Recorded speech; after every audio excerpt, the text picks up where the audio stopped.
Hey guys, Mike here from DIY Aqua Pros. Today I'm going to show you how to create a quick and easy moss covered tree for your planted tank.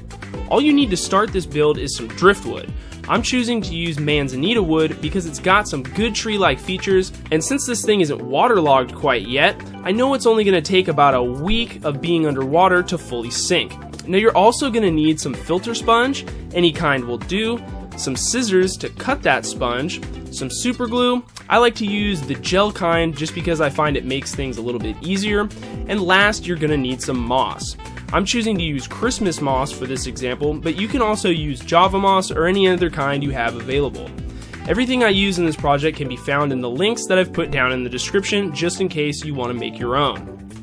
Start by imagining how you want the tree to be positioned and pick more or less the front of the tree. Make a few decisions as far as where you want the bulk of your underwater leaves to be.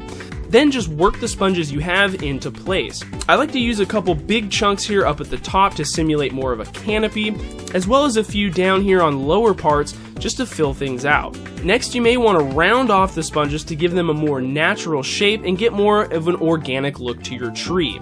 I do that by just simply cutting the sponge with those scissors. You can also cut small pieces of sponge and put them on the sides of different branches to give some more volume. I just attached this piece here with some super glue.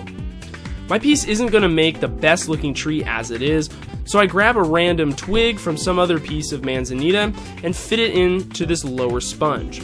It's not super secure, you can see it wobbling around here, but it's more than fine for what we're doing. If you're working on a larger tree, you may want to drill on a ceramic tile to the bottom to act as a base to hold down your tree.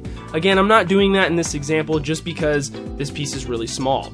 Once I'm happy with the design, I go ahead and spray the tree down with just some plain water. You don't need to, but I just like to get things hydrated first. It's not going to affect the super glue one way or the other.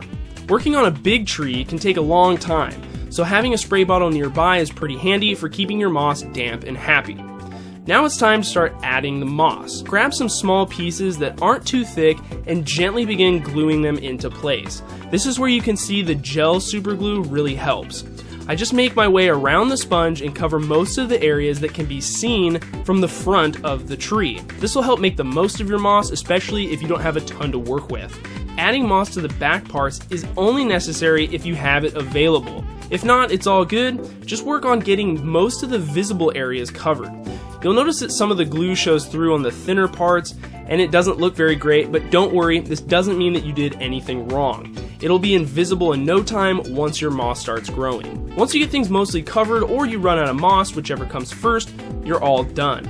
Placing the tree into my tank here, you can see more of the glue as well as some of the areas that should have been covered a little bit better.